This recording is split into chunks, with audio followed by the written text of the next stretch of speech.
ಸರಿ, ಫಾರೂಕ್ ಅವರೇ, ಶಿವಮೊಗ್ಗದಲ್ಲಿ ಮಸೀದಿ ಮುಂದೆ ಹೋದ್ರು, ಹಾಗಾಗಿ ಮಸೀದಿಯಲ್ಲಿದ್ದ ಮುಸಲ್ಮಾನರ ಧಾರ್ಮಿಕ ಭಾವನೆಗಳಿಗೆ ಧಕ್ಕೆ ಆಯಿತು. ಮದ್ದೂರಿನಲ್ಲೂ ಬೇಕು ಅಂತ ಗಲಾಟೆ ಮಾಡಿದ್ರು ಮಸೀದಿ ಇರೋ ಜಾಗದಲ್ಲಿ, ಹಾಗಾಗಿ ಇಲ್ಲಿ ಜೆ ನಗರದಲ್ಲಿ ಮಸೀದಿನೂ ಇರಲಿಲ್ಲ, ಮುಸಲ್ಮಾನರ ಧಾರ್ಮಿಕ ಭಾವನೆಗೆ ಧಕ್ಕೆ ಆಗೋ ರೀತಿಯಲ್ಲಿ ಏನು ನಡೀಲೂ ಇಲ್ಲ, ಆದರೂ ಕಲ್ ತೂರ್ಬೇಕು ಅನ್ಸುತ್ತೆ, ಯಾಕೆ ಅಂತ? ನಮ್ಮ ಸ್ನೇಹಿತರು ಆಗಲೇ ಹೇಳ್ತಾ ಇದ್ರು ಪೀಸ್ ಕಮಿಟಿ ಮೀಟಿಂಗ್ ಮಾಡ್ತಾರಂತ ಹೇಳ್ಬಿಟ್ಟು. ಪೀಸ್ ಕಮಿಟಿ ಮೀಟಿಂಗು ಬರೇ ಮುಸಲ್ಮಾನರು ಇರುವಂಥ ಏರಿಯಾ ಅಲ್ಲ, ಇಡೀ ನಮ್ಮ ಕರ್ನಾಟಕದಲ್ಲಿ ಎಲ್ಲೇ ಇರಲಿ, ಬೆಂಗಳೂರು ಇರಲಿ ಅಥವಾ ಯಾವುದೇ ಏರಿಯಾ ಇರಲಿ, ಮುಸಲ್ಮಾನರು ಇರಲಿ ಅಥವಾ ಹಿಂದೂ ಇರಲಿ, ಯಾರಾದರೂ ಇರಲಿ, ಪ್ರತಿಯೊಂದು ಕಡೆನೂ ಪೀಸ್ ಕಮಿಟಿ ಮೀಟಿಂಗ್ ಏನಕ್ಕೆ ಕರೆಕ್ಟ್ ಮಾಡ್ತಾರೆ ಅಂದರೆ, ಯಾವುದೇ ಒಂದು ಫೆಸ್ಟಿವಲ್ಲು ಅಥವಾ ಹಿಂದೂಗಳದ್ದಾಗಿರಲಿ ಮುಸಲ್ಮಾನರದಿರಲಿ ಜೊತೆಲಿ ಸೇರ್ ಬರುವಾಗ ಅಥವಾ ಸಪರೇಟ್ ಆಗಿ ಬಂದಾಗ ಒಂದು ನಿಮಿಷ ಮೇಡಮ್, ನಾನು ಹೇಳೋದೇನು ಗೊತ್ತಾ, ಅದನ್ನೇ ನಾನು ನೋಡಿ, ಅವ್ರು ಮಾತಾಡುವಾಗ ತಾವೇನು ಮಾತಾಡಿಲ್ಲ. ಒಂದ್ ನಿಮಿಷ ಹೇಳ್ತೀನಿ, ಪ್ರಶ್ನೆಗೆ ನಾನು ಉತ್ತರ ಕೊಡ್ತೀನಿ, ಅಲ್ಲಿಗೆ ಬರ್ತೀನಿ. ಯಾಕಂದ್ರೆ ಮಿಸ್ಗೈಡ್ ಕೂಡ ಆಗ್ಬಾರ್ದು ಅಲ್ಲಿ. ಯಾಕಂದ್ರೆ ಬರೇ ಮುಸಲ್ಮಾನರಿಗೆ ಮಾತ್ರ ಫೆಸಿಲಿಟಿ ಸಿಗ್ತಾ ಇದೆ, ಬೇರೆ ಧರ್ಮದವ್ರಿಗೆ ಅನ್ಯ ಧರ್ಮದವ್ರಿಗೆ ಸಿಗ್ತಾ ಇಲ್ಲ ಅಂತ ಹೇಳೋದು ತಪ್ಪು. ಒಂದು, ಇವಾಗ ಹೇಳ್ತಾ ಇದ್ರು ಮುಸಲ್ಮಾನರದ್ದು ಒಂದು ಹಬ್ಬ ಬಂತು ಅಂತ. ಯಾವ ಹಬ್ಬ ಅಂತ ಸ್ವಲ್ಪ ಕೇಳಿ ಹೆಸರು ಹೇಳಿ. ಒಂದ್ ನಿಮಿಷ ನೋಡಿ, ನಾನು ಹೇಳ್ತಾ ಇರೋದು ಕಲ್ತೂರಾಟ ಅಲ್ಲ, ನಾನು ಹೇಳ್ತಾ ಇರೋದು 2 ಗಂಟೆವರೆಗೂ ಅವರು ಕವಾಲಿ ಹಾಕೊಂಡು ಮಾಡ್ತಾ ಇರುವಾಗ ಅಕ್ಕಪಕ್ಕದವ್ರಿಗೆ ತೊಂದರೆ ಆದಾಗ ಅವ್ರು ಏನ್ ಮಾಡ್ಬೇಕು? ಇಮಿಡಿಯೇಟ್ 112ಗೆ ಫೋನ್ ಮಾಡಿ ಕಂಪ್ಲೇಂಟ್ ಮಾಡಬೇಕು, ನಮ್ಗೆ ಈ ರೀತಿ ತೊಂದರೆ ಆಗ್ತಾ ಇದೆ ಅಂತ. ಕರೆಕ್ಟ್ ಅಲ್ವಾ? ತೊಂದರೆ ಬಂದಾಗ ಏನಾಗುತ್ತೆ ಮೇಡಮ್? ತೊಂದರೆ ಬರ್ತೀನಿ ನಾನು, ಇಲ್ಲೇ ಬರ್ತೀನಿ, ಇಲ್ಲಿಗೆ ಬರ್ತೀನಿ ನಾನು, ಇಲ್ಲಿಗೆ ಬರ್ತೀನಿ. ತಾವೇನ್ ಪ್ರಶ್ನೆ ಕೇಳಿದ್ರಿ, ತಾವೇನ್ ಪ್ರಶ್ನೆ ಕೇಳಿದ್ರೆ ಅಲ್ಲಿಗೆ ಬರ್ತೀನಿ ನಾನು. ಒಂದ್ ನಿಮಿಷ, ಪ್ರತಿಯೊಂದು ಕೊಡ್ತಾ ಇದ್ದೀನಿ ಅಂದ್ರೆ, ನಮ್ಮ ಬ್ರದರ್ ಮಾತಾಡುವಾಗ ನಾನು ಯಾಕೆ ಮಧ್ಯದಲ್ಲಿ ಮಾತಾಡಿಲ್ಲ ಅಂದ್ರೆ, ಅವ್ರು ಮಾತಾಡುವಾಗ ಡಿಸ್ಟರ್ಬ್ ಆಗ್ಬಾರ್ದು ಅಂತ. ಯಾಕಂದ್ರೆ ಅವ್ರ ಪ್ರಶ್ನೆಗೆ ಉತ್ತರ ಕೊಡ್ತಾ ಇದ್ದೀನಿ, ಆಮೇಲೆ ನಿಮ್ಮ ಪ್ರಶ್ನೆಗೆ ಉತ್ತರ ಕೊಡೋಣ ಅಂತ ಅಷ್ಟೇ. ಇವಾಗ ನೀವು ಕಲ್ತೂರಾಟ ಆಗಿದೆ ಅಂತ ಹೇಳಿದ್ರಿ. ಬೆಳಗ್ಗೆ ಮಾಧ್ಯಮದಲ್ಲಿ ನೋಡಿದಾಗ ಇವರು ಮಾತಾಡ್ತಾ ಇದ್ದಾಗ ಹೇಳಿದ್ರು ಒಂದು 3-4 ಕಲ್ಲು ಬಂತು, ಯಾವ ದಿಶೆಯಿಂದ ಬಂತು ಅಂತ ಗೊತ್ತಿಲ್ಲ ಅಂದ್ರು. ಒಬ್ರು ಲೇಡೀಸ್ ಏನ್ ಮಾತಾಡ್ತಾರೆ, ಇಲ್ಲ ಇದೇ ದಿಶದಿಂದ ಬಂತು ಅಂತ ಹೇಳಿದ್ರು. ಕರೆಕ್ಟಾ? ಅಲ್ಲಿ ಇವಾಗ ಪ್ರೆಸೆಂಟ್ ಆಗಿ 3 ಜನನ ಅರೆಸ್ಟ್ ಮಾಡಿದ್ದಾರೆ, ಹುಡುಗರನ್ನ ತಗೊಂಡೋಗಿ ಬಂಧಿಸಿದ್ದಾರೆ, ವಿಚಾರಣೆ ಮಾಡ್ತಾ ಇದ್ದಾರೆ. ಅವರೇ ಹೊಡೆದಿದಾರಂತ ಇನ್ನೂ ಕನ್ಫರ್ಮ್ ಕೂಡ ಆಗಿಲ್ಲ. ಮೊದಲನೇದು ಮೇಡಮ್, ಆರಾಮಾಗಿರಿ, ಕೂಲ್ ಆಗಿ, ನಿಮ್ಗೂ ಪ್ರಶ್ನೆ ಕೇಳ್ತಾರೆ. ಇವತ್ತು ಕೊಡ್ತೀವಿ, ಯಾಕಂದ್ರೆ ಇರೋದ್ರನ್ನೇ ಹೇಳೋದು. ಯಾವಾಗವರೆಗೂ ಅಪರಾಧ ಅವನ ಮೇಲೆ ಸಾಬೀತಾಗಲ್ಲ ಅಲ್ಲವರೆಗೂ ಅಪರಾಧ ಅಂತ ನೀವು ಹೇಳಕ್ಕಾಗಲ್ಲ. ಇವನೇ ಅಕ್ಯೂಸ್ ಅಂತ ಹೇಳಕ್ಕಾಗಲ್ಲ. ಯಾರಿಗಾದ್ರೂ ತೊಂದರೆ ಆಗ್ತಾ ಇದ್ರೆ ಯಾವ್ದು ಸರ್ ನೀವು ನಂಬರ್ ಹೇಳಿದ್ದು? 112 ಕರೆ ಮಾಡಿ ಹೇಳಬೇಕಾಗಿತ್ತು. ಈ 3 ಜನ ಹುಡುಗರನ್ನ ಅರೆಸ್ಟ್ ಮಾಡಿದಾರಲ್ಲ, ಅವ್ರಿಗೆ ಇನ್ ಕೇಸ್ ಏನಾದ್ರೂ ತೊಂದರೆ ಆಗಿದ್ರೆ 112 ಅವ್ರ ಫೋನ್ ಇಂದ ಡಯಲ್ ಮಾಡಿದ್ರೆ ಯಾಕಂದ್ರೆ ಯಾವುದೇ ಧರ್ಮಕ್ಕೆ ಧಕ್ಕೆ ಬರುತ್ತಾರ ನೋಡಿ. ನಾನು ಅದನ್ನೇ ಹೇಳ್ತಾ ಇರೋದು, ಅದು ಪ್ರಶ್ನೆ. ಕಲ್ಲು ಕೈಗೆ ಯಾಕೆ ಬರುತ್ತೆ ಫಾರೂಕ್ ಸರ್? ನನ್ನ ಮೂಲಭೂತ ಪ್ರಶ್ನೆನೇ ಅದು. ಅವರೇ 3 ಜನ ಹೊಡೆದಿದ್ದಾರೆ ಅಂತ, ಬೇರೆ ಯಾರಾದ್ರೂ ಆಗ್ಲಿ ಸರ್, ಕಲ್ಲು ಯಾಕೆ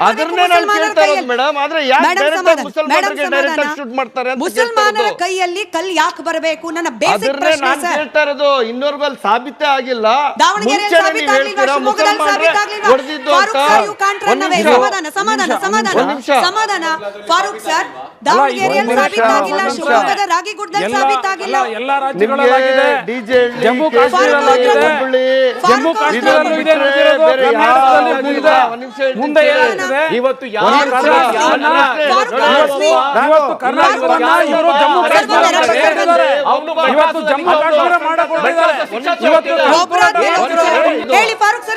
ನಾನು ಹೇಳ್ತಾ ಇರೋದು ಗೊತ್ತಾ, ಇಲ್ಲಿ ಹಿಂದೂ ಮುಸ್ಲಿಮ್ಸ್ ಅಂತ ಬರಲ್ಲ, ದಯವಿಟ್ಟು ಅರ್ಥ ಮಾಡ್ಕೊಳ್ಳಿ. ನಾನು ಒಬ್ಬ ಮುಸ್ಲಿಂ, ಒಂದ್ ನಿಮಿಷ ಹೇಳ್ತೀನಿ ಕೇಳಿ, ನಾನು ಬರೇ ಮುಸಲ್ಮಾನರ ಪರವಾಗಿ ಮಾತಾಡ್ತಾ ಇದ್ದೀನಿ ಅಂತ ಹೇಳ್ತಾ ಇಲ್ಲ. ನಾನು ಮಾನವತೆ ಕುಲೆನ ಇಟ್ಕೊಂಡು ಒಬ್ಬ. ಮತ್ತೆ ನಿಮ್ಮಲ್ಲೈತಾ? ನಿಮ್ಮಲ್ಲೈತಾ? ರಕ್ಷಿತ್ ಅವರು ಅಲ್ಲಿ ಘಟನೆ ಆದಾಗ ಜಾಗದಲ್ಲಿ ಇದ್ದವರು, ಓಂ ಶಕ್ತಿ ಮಾಲೆ ಹಾಕಿದವರು ಇಲ್ಲ, ರಕ್ಷಿತ್ ಅವರು ಇದ್ದಾರೆ. ನೀವು ಉತ್ತರ ಡೈವರ್ಟ್ ಮಾಡ್ತಿದ್ದೀರಾ ಸರ್? ನಾನು ಕೇಳಿ ಪ್ರಶ್ನೆಗೆ ಉತ್ತರ ಕೊಡಿ. ಇಲ್ಲಿ ಒಂದ್ ನಿಮಿಷ ಸರ್, ಒಂದ್ ನಿಮಿಷ ಮುಗಿಸಿ. ಹೇಳಿದ್ರೆ ಡೈವರ್ಟ್. ನಾನು ಹೇಳ್ತಾ ಇರೋದು ಚರ್ಚೆ ನಡೀತು. ಇರೋದು ಯಾವುದು ಸರ್? ಮುಸಲ್ಮಾನರ ಕೈಯಲ್ಲಿ ಕಲ್ಲು ಬಂದಿದೆ ಅನ್ನೋದು ಇರೋದಲ್ವಾ? ಹೇಳ್ತಾ ಇರೋದು ಕಲ್ಲು ಹೊಡೆದಿರೋದು ತಪ್ಪೇ. ಅದಕ್ಕೆ ನಾನು ಒಂದ್ ನಿಮಿಷ ಹೇಳ್ತೀನಿ ಕೇಳಿ. ನಾನ್ ಫಸ್ಟ್ ನಾವೇನು ಉತ್ತರ ಕೊಡ್ತಾ ಇದೀವಿ ಅದನ್ನ ಪೂರ್ತಿಯಾಗಿ ಕೇಳಿದ್ರೆ ನಿಮ್ಗೆ ನೀಟಾಗಿ ಅರ್ಥ ಆಗುತ್ತೆ. ಕೆಲವು ಪ್ರಶ್ನೆಗಳು ಇದ್ದಾಗ ಅದಕ್ಕೂ ಉತ್ತರ ಕೊಡ್ಬೇಕಾಗುತ್ತೆ. ಅದನ್ನ ನಾನು ಡೈವರ್ಟ್ ಮಾಡ್ತಾ ಇಲ್ಲ, ನೀವು ದಯವಿಟ್ಟು ಅರ್ಥ ಮಾಡ್ಕೊಬೇಕು. ನಾನು ಹೇಳ್ತಾ ಇರೋದು ಯಾರಾದರೂ ಆಗಿರಲಿ, ಅವನು ಮುಸಲ್ಮಾನರಾದ್ರಾಗಿರಲಿ, ಯಾವುದೇ ಧರ್ಮಕ್ಕೆ ಸೇರಿರಲಿ, ಬೇರೆ ಧರ್ಮಕ್ಕೆ ಧಕ್ಕೆ ಆಗೋದಿರಲಿ, ಅಲ್ಲಿ ನಾವು ಯಾರಾದರೂ ಕಲ್ಲು ಹೊಡೆದಿದ್ದಾರೆ ಅಂದರೆ ಅದು ತಪ್ಪೇ. ನಾನು ಮುಂಚೆನೂ ಹೇಳಿದ್ದೀನಿ, ಅಂಥವ್ರಿಗೆ ಎಂಥ ಶಿಕ್ಷೆ ಆಗಬೇಕಂದ್ರೆ ಅವ್ರು 100 ಸಲ ಅಲ್ಲ 1000 ಸಲ ಯೋಚನೆ ಮಾಡಬೇಕು, ಅಂತ ಒಂದು ಕಾನೂನನ್ನ ತರಬೇಕು, ಮತ್ತೆ ಅಂಥವ್ರಿಗೆ ಶಿಕ್ಷೆ ಆಗಲೇಬೇಕು, ಅದು ಯಾವುದೇ ಧರ್ಮದಲ್ಲಿ ಇರಲಿ. ಸರಿ ಫಾರೂಕ್ ಅವರೇ, ಶಿವಮೊಗ್ಗದಲ್ಲಿ ಮಸೀದಿ ಮುಂದೆ ಹೋದ್ರು, ಹಾಗಾಗಿ ಮಸೀದಿಯಲ್ಲಿದ್ದ ಮುಸಲ್ಮಾನರ ಧಾರ್ಮಿಕ ಭಾವನೆಗಳಿಗೆ ಧಕ್ಕೆ ಆಯಿತು. ಮದ್ದೂರ್ನಲ್ಲೂ ಬೇಕು ಅಂತ ಗಲಾಟೆ ಮಾಡಿದ್ರು ಮಸೀದಿ ಇರೋ ಜಾಗದಲ್ಲಿ, ಹಾಗಾಗಿ ಇಲ್ಲಿ JJ ನಗರದಲ್ಲಿ ಮಸೀದಿನೂ ಇರಲಿಲ್ಲ, ಮುಸಲ್ಮಾನರ ಧಾರ್ಮಿಕ ಭಾವನೆಗೆ ಧಕ್ಕೆ ಆಗೋ ರೀತಿಯಲ್ಲಿ ಏನು ನಡೀಲೂ ಇಲ್ಲ, ಆದರೂ ಕಲ್ತೂರ್ಬೇಕು ಅನ್ಸುತ್ತೆ, ಯಾಕೆ ಅಂತ? ನಮ್ಮ ಸ್ನೇಹಿತರು ಆಗಲೇ ಹೇಳ್ತಾ ಇದ್ರು ಪೀಸ್ ಕಮಿಟಿ ಮೀಟಿಂಗ್ ಮಾಡ್ತಾರಂತ ಹೇಳ್ಬಿಟ್ಟು. ಪೀಸ್ ಕಮಿಟಿ ಮೀಟಿಂಗು ಬರೇ ಮುಸಲ್ಮಾನರು ಇರುವಂಥ ಏರಿಯಾ ಅಲ್ಲ, ಇಡೀ ನಮ್ಮ ಕರ್ನಾಟಕದಲ್ಲಿ ಎಲ್ಲೇ ಇರಲಿ, ಬೆಂಗಳೂರು ಇರಲಿ ಅಥವಾ ಯಾವುದೇ ಏರಿಯಾ ಇರಲಿ, ಮುಸಲ್ಮಾನರು ಇರಲಿ ಅಥವಾ ಹಿಂದೂ ಇರಲಿ, ಯಾರಾದರೂ ಇರಲಿ, ಪ್ರತಿಯೊಂದು ಕಡೆನೂ ಪೀಸ್ ಕಮಿಟಿ ಮೀಟಿಂಗ್ ಏನಕ್ಕೆ ಕರೆದು ಮಾಡ್ತಾರೆ ಅಂದರೆ, ಯಾವುದೇ ಒಂದು ಫೆಸ್ಟಿವಲ್ಲು ಅಥವಾ ಹಿಂದೂಗಳದ್ದಾಗಿರಲಿ ಮುಸಲ್ಮಾನರದಿರಲಿ ಜೊತೆಲಿ ಸೇರ್ ಬರುವಾಗ ಅಥವಾ ಸಪ್ರೇಟ್ ಆಗಿ ಬಂದಾಗ ಒಂದು ನಿಮಿಷ ಮೇಡಮ್, ನಾನು ಹೇಳೋದೇನು ಗೊತ್ತಾ, ಅದನ್ನೇ ನಾನು ನೋಡಿ ಅವ್ರು ಮಾತಾಡುವಾಗ ತಾವೇನು ಮಾತಾಡಿಲ್ಲ. ಒಂದ್ ನಿಮಿಷ ಹೇಳ್ತೀನಿ, ಪ್ರಶ್ನೆಗೆ ನಾನು ಉತ್ತರ ಕೊಡ್ತೀನಿ, ಅಲ್ಲಿಗೆ ಬರ್ತೀನಿ. ಯಾಕಂದ್ರೆ ಮಿಸ್ಗೈಡ್ ಕೂಡ ಆಗ್ಬಾರ್ದಲ್ಲಿ. ಯಾಕಂದ್ರೆ ಬರೇ ಮುಸಲ್ಮಾನರಿಗೆ ಮಾತ್ರ ಫೆಸಿಲಿಟಿ ಸಿಗ್ತಾ ಇದೆ, ಬೇರೆ ಧರ್ಮದವ್ರಿಗೆ ಅನ್ಯ ಧರ್ಮದವ್ರಿಗೆ ಸಿಗ್ತಾ ಇಲ್ಲ ಅಂತ ಹೇಳೋದು ತಪ್ಪು. ಒಂದು ಇವಾಗ ಹೇಳ್ತಾ ಇದ್ರು ಮುಸಲ್ಮಾನರದ್ದು ಒಂದು ಹಬ್ಬ ಬಂತು ಅಂತ, ಯಾವ ಹಬ್ಬ ಅಂತ ಸ್ವಲ್ಪ ಕೇಳಿ ಹೆಸರು ಹೇಳಿ. ಒಂದ್ ನಿಮಿಷ ನೋಡಿ, ನಾನು ಹೇಳ್ತಾ ಇರೋದು ಕಲ್ತೂರಾಟ ಅಲ್ಲ, ನಾನು ಹೇಳ್ತಾ ಇರೋದು 2 ಗಂಟೆವರೆಗೂ ಅವರು ಕವಾಲಿ ಹಾಕೊಂಡು ಮಾಡ್ತಾ ಇರುವಾಗ ಅಕ್ಕಪಕ್ಕದವ್ರಿಗೆ ತೊಂದರೆ ಆದಾಗ ಅವ್ರು ಏನ್ ಮಾಡಬೇಕು, ಇಮಿಡಿಯೇಟ್ 112ಗೆ ಫೋನ್ ಮಾಡಿ ಕಂಪ್ಲೇಂಟ್ ಮಾಡಬೇಕು, ನಮ್ಗೆ ಈ ರೀತಿ ತೊಂದರೆ ಆಗ್ತಾ ಇದೆ ಅಂತ. ಕರೆಕ್ಟ್ ಅಲ್ವಾ?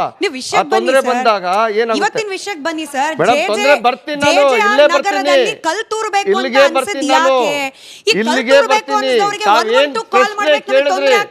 ತಾವೇನ್ ಪ್ರಶ್ನೆ ಕೇಳಿದ್ರೆ ಅಲ್ಲಿಗೆ ಬರ್ತೀನಿ ನಾನು. ಒಂದ್ ನಿಮಿಷ, ಪ್ರತಿಯೊಂದು ಕೊಡ್ತಾ ಇದ್ದೀನಿ ಅಂದ್ರೆ, ನಮ್ಮ ಬ್ರದರ್ ಮಾತಾಡುವಾಗ ನಾನು ಯಾಕೆ ಮಧ್ಯದಲ್ಲಿ ಮಾತಾಡಿಲ್ಲ ಅಂದ್ರೆ, ಅವ್ರು ಮಾತಾಡುವಾಗ ಡಿಸ್ಟರ್ಬ್ ಆಗ್ಬಾರ್ದು ಅಂತ.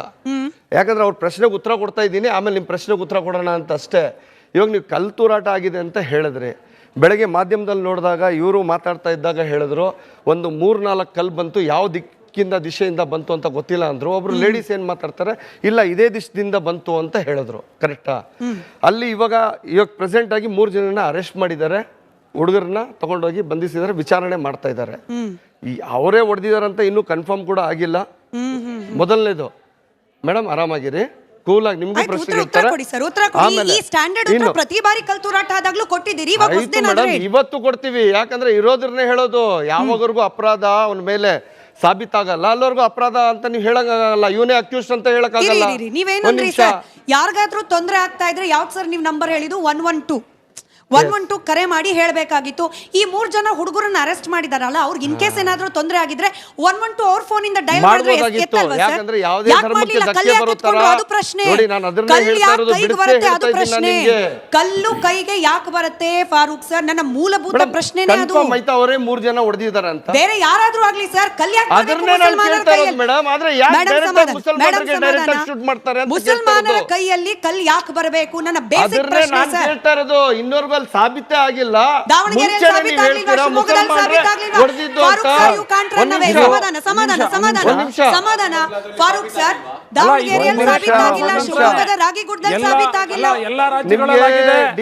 ಜಮ್ಮು ಕಾಶ್ಮೀರದಲ್ಲೂ ಇದೆ, ಮುಂದೆ ಇವತ್ತು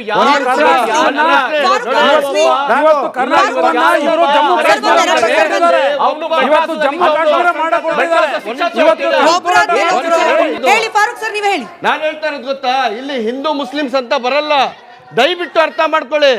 ನಾನು ಒಬ್ಬ ಮುಸ್ಲಿಮ್ಸ್, ಒಂದ್ ನಿಮಿಷ ಹೇಳ್ತೀನಿ ಕೇಳಿ, ನಾನು ಬರೇ ಮುಸಲ್ಮಾನರ ಪರವಾಗಿ ಮಾತಾಡ್ತಾ ಇದ್ದೀನಿ ಅಂತ ಹೇಳ್ತಾ ಇಲ್ಲ. ನಾನು ಮಾನವತೆ ಕುಲನ ಇಟ್ಕೊಂಡು ಒಬ್ಬ, ಮತ್ತೆ ನಿಮ್ಮಲ್ಲೈತಾ? ನಿಮ್ಮಲ್ಲೈತಾ?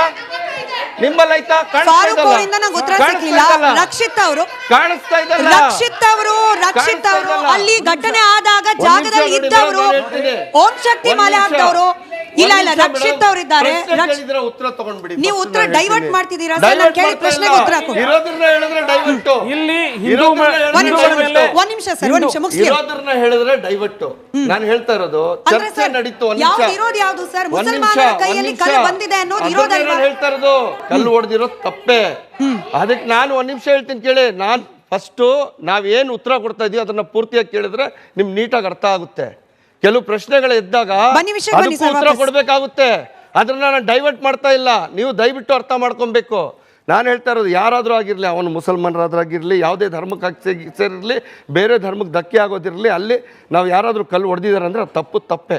ನಾನು ಮುಂಚೆನೂ ಹೇಳಿದ್ದೀನಿ, ಅಂಥವ್ರಿಗೆ ಎಂಥ ಶಿಕ್ಷೆ ಆಗಬೇಕಂದ್ರೆ ಅವ್ರು 100 ಸಲ ಅಲ್ಲ 1000 ಸಲ ಯೋಚನೆ ಮಾಡಬೇಕು, ಅಂತ ಒಂದು ಕಾನೂನನ್ನ ತರಬೇಕು, ಮತ್ತೆ ಅಂಥವ್ರಿಗೆ ಶಿಕ್ಷೆ ಆಗಲೇಬೇಕು. ಅದು ಯಾವುದೇ ಧರ್ಮದಲ್ಲಿ ಇರಲಿ.